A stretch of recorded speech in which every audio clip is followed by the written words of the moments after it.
नागपूर जिल्ह्यातील बाजारगाव जवळील सोलार एक्सप्लोसिव्ह कंपनीत काल मध्यरात्री 12:30 वाजताच्या सुमारास झालेल्या भीषण स्फोटात एक कामगाराचा मृत्यू झाला असून 17 कामगार जखमी झाल्याची माहिती आहे।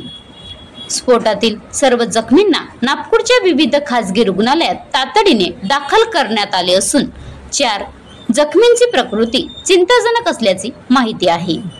कंपनीतील CB1 या प्लॉटमध्ये स्फोट होण्यापूर्वी काही प्रमाणात धूर निघत असल्यामुळे अनुभवी कर्मचाऱ्यांना काहीतरी आगतिक घडेल असा अंदाज आला आणि सर्व कामगारांनी बाहेरच्या दिशेने पळ काढला।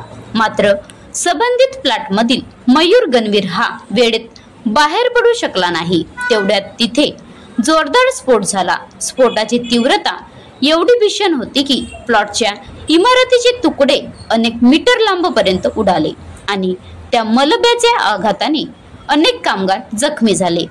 घटनेची माहिती मिळताच पोलीस तथा अग्निशमन दलाचे व प्रशासनाचे वरिष्ठ अधिकारी घटनास्थळी दाखल झाले। Maharashtra live news crime reporter Kailash Gharde, Nagpur ग्रामीण।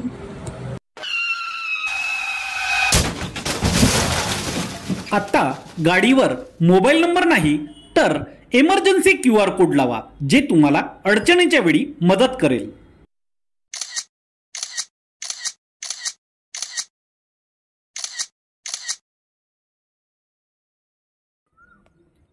बनवा व्हिडिओ, पाठवा व्हिडिओ, आम्ही तुमच्या न्याय हक्कासाठी लढा देऊ। ताज्या बातम्या व घडामोडींसाठी पाहत राहा फक्त महाराष्ट्र लाईव्ह न्यूज। आजच आमच्या चॅनलला सबस्क्राईब करा, शेअर करा, कमेंट करा आणि हो, बेल आयकॉन दबायला विसरू नका। जय महाराष्ट्र।